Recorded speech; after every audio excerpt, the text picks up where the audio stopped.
네, 반갑습니다. 송인권입니다. 북미 산업용 제어 판넬 규정. 몇 차례 이제 행사를 통해서 이제 소개를 해드렸는데요. 계속 이 북미 수출들이 많이 늘어나면서 새로운 엔지니어들이 계속 투입이 되고, 그래서 이 과정을 좀 다시 한번 설명을 드리는 기회를 갖게 되었습니다.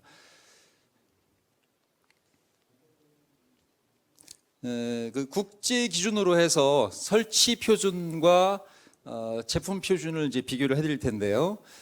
설치 표준은 IEC, 그다음에 북미에서는 내셔널 일렉트릭 코드 해서 이제 두 가지가 적용되고 있고요. 국내로 치면은 KEC죠. 전기설비 기술 기준의 판단 기준이 지금 폐지가 됐죠.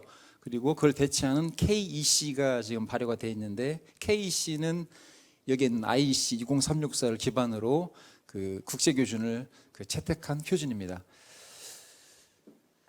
나라별로 보면은 북미 및 일부 나라를 제외하고는 전부 IEC로 다 통일이 돼 있어요. 요거는 이제 대한전기협회 사이트에서 가져온 지도인데, 한국이 이전에 판단 기준일 때 일본 거를 채택을 했었고, 일본은 이제 NEC를 채택을 하는 바람에 일본, 한국이 전부 이렇게 초록색으로 돼 있지만 좀 사진이 업데이트되지 않았다는 거 참고로 말씀드리고요.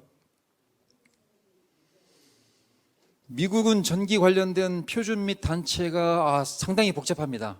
한번 정리를 한번 하고 넘어가도록 하겠습니다. ANSI, 아메리칸 내셔널 스탠다드 인스티튜트인데요. 보통 미국 단체들은 다 N으로 주로 시작을 하는데, 공합계도 이제 아메리카를 좀 구분하기 쉽도록 좀 넣어놨는데, 이 표준협회에서는 직접 표준을 작성하지 않고 각 전문 단체들이 표준을 작성하는 데 이 공정성이라든지 관행이라든지 거기에만 개입을 합니다.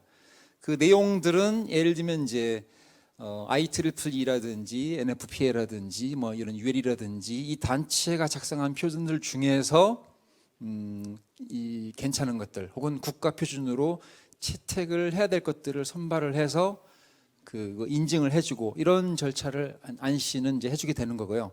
IEEE는 세계에서 가장 큰 전기전자 학회 표준이죠. 주로 이제 발전소, 원자력 발전소를 기반으로 해서 이제 많이 표준들이 제정돼 있고, 저압, 고압 혹은 우리 전기시설 쪽으로도 많이 표준들이 제정이 돼 있고, 그중 일부는 ANSI로 이제 승격이 돼 있는 상태고요. NFPA는 이제 내셔널 파이어 프로텍션 어소시에이션으로 미국 방화 협회고, 여기서 코드집을 약 한 400여 개를 발행을 하는데, 오늘의 주인공이라 할 수 있는 NFPA 70과 79를 발간을 했죠. NFPA 70은 이름이 하나 또 특별하게 좀 붙어 있어요. 다른 거와 같지 않게 내셔널 일렉트릭 코드라고 해서 NEC, 미국 한국말로 하면 그냥 내선 규정 이렇게 이해하시면 될 것 같아요. 물론 내선 규정은 강제 규정이 사실은 아니었지만 이해하기 쉽도록 그렇게 하시면 될 것 같고, 이게 굉장히 오래된 표준이에요. NFPA 70은 여기에 2005년도에 아티클 409에 산업용 제어 판넬에 대한 내용이 이제 추가되게 됩니다. 그러면서 미국 수출하실 때 제어 판넬에 대해 여기서 이제 고민이 이제 시작이 되는 거죠. 근데 그 이유는 뭐였냐면, 유럽에는 이미 그런 표준이 있었는데 IEC에는, 미국은 공백이 생긴 거예요. 표준 제정하는 데 있어서. 무슨 공백이냐면, 차단기가 65카고 그럼 차단기가 65카면 이 판넬 전체는 다 65카인 거고, 그 밑에 있는 5카짜리 전자저촉기나 그 외에 다른 구성품들 PDB나 케이블들은 65카 사고에 전부 다 멀쩡하고 안전한 거냐? 사실 그렇진 않죠. 이런 것들이 IC에는 이미 돼 있었는데, 미국 스스로 이게 빠져 있었구나 하는 걸 이제 뒤늦게 인지를 하고, 이게 이제 추가된 겁니다. 그래서 2005년도 이후에 버전을 적용하는 각 주들은 이걸 이제 참조를 해야 되는 거고요. 지금은 시간이 많이 흘러서 모든 주들이 다 산업용 제어 판넬에 대한 UL508A 이런 것들을 좀 적용을 하고 있고요. NFPA 7구는 그 미국 수출하실 때 적용해야 될 이제 두 가지입니다. 결론부터 말씀드리면 NFPA 70, 79, 그다음에 그 NEC 이 세 개를 전부 이제 만족을 하셔야 되는 상황이고요. UL은 비영리 법인이었었고 보험협회죠. 보험협회에서 출발을 해서 이게 시험소도 구축을 했고 시험기관도 이제 UL이라고 부르고 그 표준 UL 표준 이음으로도 UL로도 쓰고 그다음에 마크도 UL이 뭐 달려 있고 이렇게 세 가지 기능을 하는 이런 단체인데 한 영리법인으로 이제 전환이 되면서 이제 수익 활동들도 하고 있고 많은 회사들을 좀 인수해서 각종 인증 뭐 이런 것들을 발행하는 그 민간 사실 단체인데 미국 내에서는 워낙 뭐 신뢰도가 높고 그 절대적인 그 입지가 있기 때문에 거의 강제 규정처럼 사용이 되고 있고 무엇보다 이제 발주처에서 UL 기준으로 이제 그 스펙을 정하기 때문에 뭐 거의 뭐 강제 규정처럼 이해를 하셔도 뭐 전혀 문제 없을 것 같습니다. 네마는 제조자들의 이제 협회죠. ICUL 이 하이라키를 순서대로 이렇게 정리를 좀 해봤는데요. 맨 밑에는 이제 제품 표준, 단품 레벨의 이제 그 표준들입니다. 뭐 차단기, 전자접촉기 이런 것들은 60947이 되겠죠. 그 다음에 이제 UL 쪽으로 가게 되면 좀 상당히 좀 세분화가 돼 있어요. UL 489 배선 차단기, 뭐 1077, 뭐 컴플리멘터리 프로텍터, 뭐 1053은 뭐 누전 차단기, 그 다음에 뭐 디스커넥터 스위치 98, 그 다음에 508은 전자접촉기 과부하 계정기 이런 것들이 해당이 되고요. 그 다음에 UL 512는 퓨즈 홀더, 그 다음은 뭐 퓨즈 이렇게 각각 좀 세분화돼 있고 이런 것들을 이제 응용하고 혹은 적용해서 이제 판넬을 만든다는 거죠. 판넬을 만들게 되면 기계 장비의 안전, 전기 안전은 IC에서는 60204가 되고 미국으로 넘어가면 NFPA 79가 됩니다. 그리고 이제 판넬 내부를 벗어나서 판넬 외부로 나가게 되면 거기에 적용되는 표준이 IEC 10364, 뭐 우리나라로 치면 KC, 미국에서는 NFPA 70. 그래서 가장 상위에 있는 이제 표준으로 이해를 하시면 됩니다. 그리고 UL08A는 이제 여기에서 79와 70을 만족하기 위한 사설 인증이 되겠죠. 사설 인증.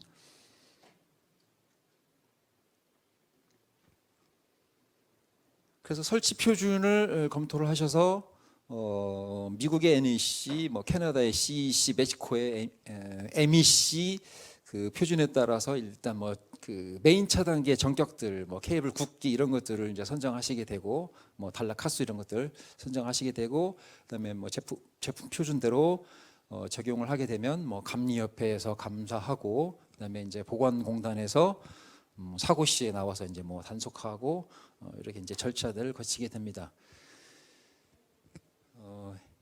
NEC는 설계 지침을 제공하는 거지 그 판넬의 뭐 이 성능이나 구조나 이런 걸 구체적으로 가진 않아요. 판넬 내부에 구체적인 내용으로 가진 않습니다. 판넬 외부라고 일단 보시면 되고요. 여기에 이제 인증을 부여를 해야 되는데 NRTL입니다. NRTL 국가가 뭐 지정한 뭐 인증기관이란 그런 뜻이고 누가 그걸 지정을 해주느냐 직업 안전 뭐 건강국 보건국 뭐 이런 식으로 번역이 되는데 그 오샤에서 그 NRTL을 지정을 합니다. 그럼 NRTL이 그 제품에 대해서 라벨링을 해주겠죠. 뭐 대표적인 거는 이제 UL, 그 UL 외에도 이제 뭐 여러 기관들이 있습니다. 근데 뭐 프로젝트 해보면 그 UL 없이 뭐 나가는 경우는 저는 일단은 한 번도 못 본 것 같고요. UL 기준으로 설명을 드리겠습니다. 그래서 오샤로부터 이제 NRTL 그 지위를 받은 UL이 라벨링을 이제 해주는 거죠. 자, 여기는 좀 자세한 내용이니까 좀 넘어가도록 하겠습니다. 이게 각 주마다 이제 UL 리스트드 된 제품과 서티파이드 된 제품과 필드 이밸루에이션 된 제품들에 대한 그 검사하고 승인, 사용 승인을 해주는 절차들이 이게 좀 조금씩 달라요. 그래서 굉장히 좀 복잡한 내용이고, 그 인정 제품을 이제 그 받을 수 있는 이제 세 가지 방법, 크게는 세 가지 방법에 대해서 나왔는데요. 그 모델이 딱 정해져 있고 몇 가지 타입을 계속 대량 생산하게 되는 경우는 그 타입에 대해서 UL 인증을 받으면 돼요. UL 리스티드, UL에 등록을 하면 되는 거고, 물론 뭐 돈이 많이 들지만 몇 가지로 한정돼 있는 경우에 굉장히 적합한 방식이고, 그 다음에 발주량이 굉장히 뭐 다양하고 복잡하고 양이 적은 경우는 그 각각 가져가서 테스트를 받기에는 비용이 너무 많이 들잖아요. 이런 경우에는 이 컨트롤 판넬을 제조하는 회사가 서티파이드가 되는 방식입니다. 이걸 뭐라고 부르냐면 이제 UL08A 라벨 홀더가 되는 거예요. 그래서 제조자 자체가 라벨을 발행할 수 있는, 붙일 수 있는 권한을 받고 이걸 소외량으로 자기네들이 이제 파일링을 합니다. 일련 번호부터 해서 도면이라든지 뭐 정해진 절차에 따라서 다 뭐 그 자료를 보관을 하고 본인이 직접 그 시리얼 넘버를 발행을 해서 이렇게 이제 부여를 하는 겁니다. 이런 방식이 있고요. 그 다음에 한국에서 하기에는 너무 뭐 절차도 그렇고 복잡하고, 이런 경우는 이제 그 수입 발주하는 국가에 이제 이거를 이제 위임을 하는 거죠. 그래서 그 현장에서 이제 평가를 받도록 하는 뭐 그런 방식들도 있습니다. NEC가 3년마다 발행이 되는데, 요거는 이제 NFPA 사이트에 며칠 전에 들어가서 이제 이걸 작성을 한 건데 2023년이 나왔죠. 3년마다니까. 그래서 작년 9월 달에 이미 나와서 지금 뭐 구매를 할 수 있는 상황인데, 이걸 적용하는 각 주들은 연방 국가잖아요, 미국은. 그래서 각 주마다 이제 이 법 규정들이 다 뭐 독립돼 있다 보니까 2023년도 적용한 나라는 아직은 없어요. 아직은 없고, 대체로 보라색의 2020년 버전들을 대체로 적용하고 있고, 뭐 텍사스의 뭐 오스틴, 텔러시티부터 해서 저쪽 이제 뭐 직접 들어가 있는 회사, 조인트 벤처로 들어가 있는 회사들 주들을 제가 뭐 표시를 해봤는데, 뭐 대체로 지금 2020년 버전들을 적용받고 있는 걸 확인할 수 있었습니다. NFPA는 뭐 아까 지금 설명을 뭐 이미 많이 드리긴 했는데, 그 산업용 기계에 대한 보호입니다. 보호. 그리고 이 연결 지점이라는 건 뭐야? 수전단이죠. 전기를 인입하는 수전단 이하에 대해서 그 기계에 대한 그 규정을 관할하고 있고요. 그다음에 특히 이제 배선, 내부에 있는 배선들은 그 NEC 규정을 또 받아야 돼요. 그러면 NEC는 강제 규정입니다. 강제 규정. 한국에 있는 KC처럼 강제 규정이고, UL08A는 사설입니다. 그런데 이 둘 관계는 뭐냐? 쉽게 그냥 정리를 하면, NEC는 강제 규정인데 NEC에 이 만족하다는 걸 어떻게 증명할 거냐? 문서를 이만큼 가져가서 다큐멘트로 증명을 할 거냐? 아니면 심플하게 UL08A 라벨을 하나 붙일 거냐? 그래서 이 겹치는 부분도 있고 안 겹치는 부분도 있지만, 현실적으로는 UL508A 라벨을 붙임으로써 NEC에 적합하다는 것을 그 대신 이제 증명하는, 그렇게 이제 이해를 하시면 되겠습니다.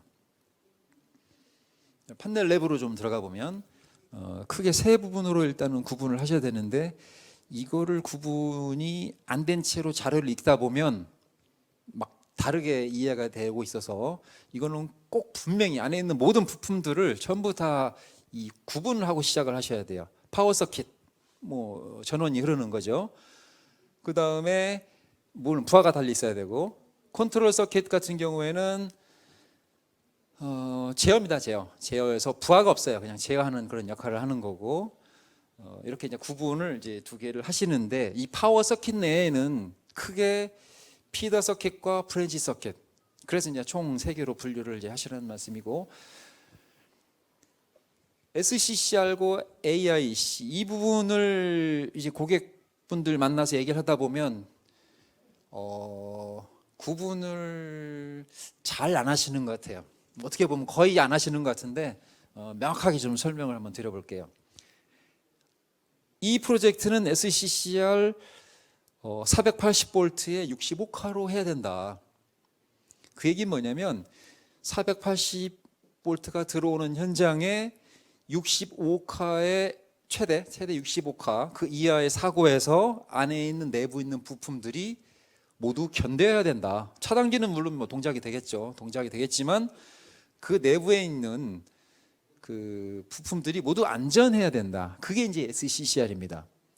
요건 이제 그 정의를 그대로 이렇게 놓고 해석을 하다 보니까 좀 뭐 원문이다 보니까 이제 해석이 좀 그럴 수 있는데 정확히 예를 들어 전자접촉기를 예를 들게요. 전자접촉기가 5카예요, 5카. 뭐 그 이상 뭐 제품이 뭐 별다르게 있진 않아요. 전자접촉기는 정상 전류 노멀 커런트를 붙였다 떨어뜨렸다 하는 거지 뭐 20카, 50카, 65카를 그 사고 시에 끊는 기능은 없어요. 물론 그 위에 있는 차단기 혹은 퓨즈가 쌍을 같이 이루어서 위에서 동작을 해줄 거잖아요. 그러니까 그 시간까지 잘만 버텨주면 된다.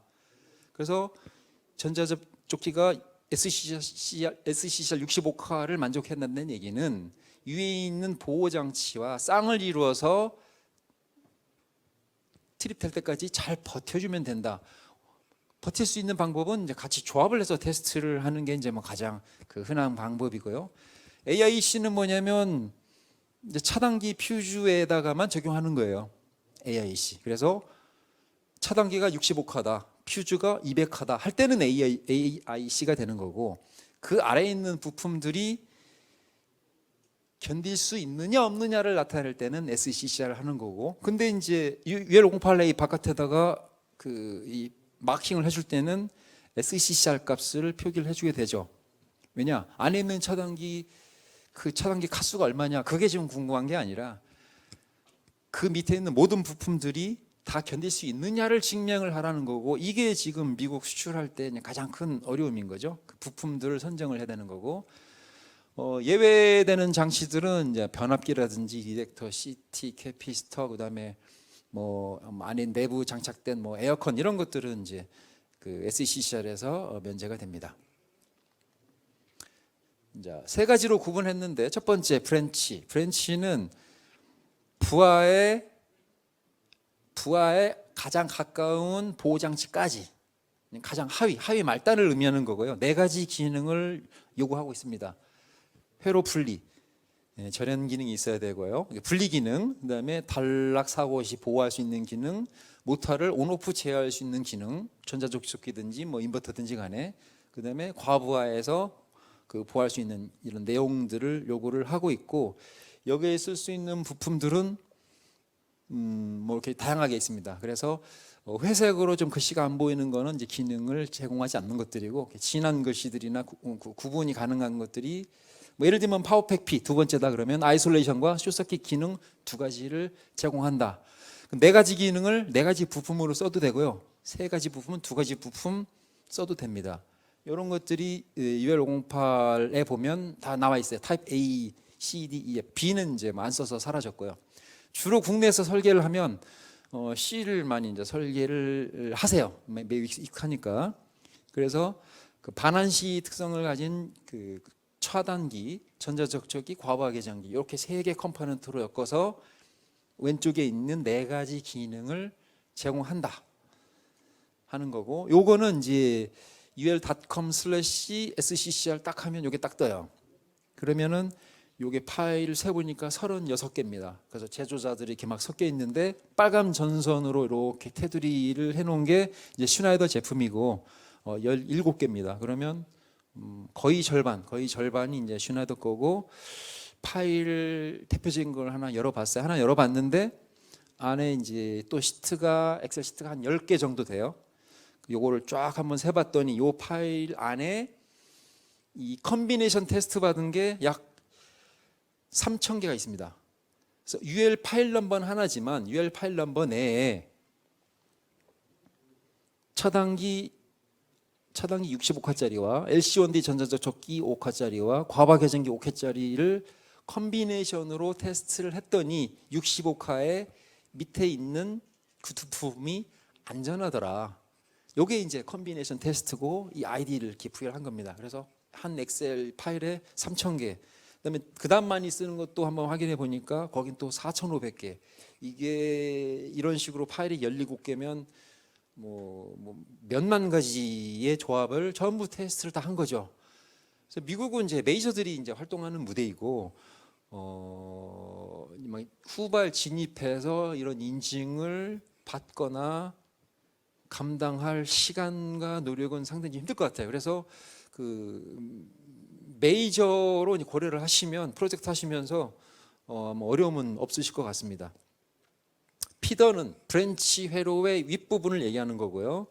아이솔레이션 기능이 있어야 되고 회로 물론 이제 차단기 있어야 되니까 보호를 해야 될 거고 전력 분배를 하는데 주로 이제 차단기 2차 측에 있는 PDC로 분류를 하거나 뭐 거의 보면 이제 도면들 제 보니까 PDB로 많이 이제 분기를 하십니다. 차단기 2차 측에서 2개, 3개로 회로 분리를 해서 사용을 하고 계시고요. 그래서 이 차단기와 PDB 간에 조합되어 있는 그것도 SCR 값을 다 이제 확인을 하셔야 되고요. 요거 이제 뭐 최근에 이제 알게 된 내용이고 이렇게 SCCR을 컨비네이션으로 테스트하거나 그 값만 있는 게 아닙니다. 브랜치가 아닌 피다에 차단기 밑에 전자접촉기를 쓰는 경우 있잖아요. 모터번 아닌데 이 상단에 이 피다로 썼었을 때 그러면 SCCR은 어떻게 할 거냐? 이게 표를 보면은 이제 뭐 퓨즈로 보호받을 때, 그다음에 차단기 480V 보호받을 때 이제 표를 보시면 이 SCCR 값을 이렇게 보여주고 있는데 얘는 이제 그 미국 쪽에 확인해 보니까 등록되어 있는 모든 UL의 퓨즈와 등록되어 있는 모든 UL MCCB와 테스트를 다 한 거예요. 누구하고 썼을 때도 이건 다 맞는 거다. 굉장히 이제 호환성이라고 해야 되나요? 이렇게 이제 하나로 몰았을 때 문제는 뭐냐면 가격이나 납기나 여러 문제가 있음에도 불구하고 한 밴드로 몰아가는 게 편할 때도 있지만 불편할 때도 있다. 그런 면에서 이제 UL의 미국의 메이저 플레이어로서 이거를 그 모든 제조사와 모든 타입들과의 테스트를 전부 다 했다는 그런 의미는 뭐 무한 확정이죠. 뭐 고민 없이 뭐 적용하시는데 이제 문제는 없을 것 같아요.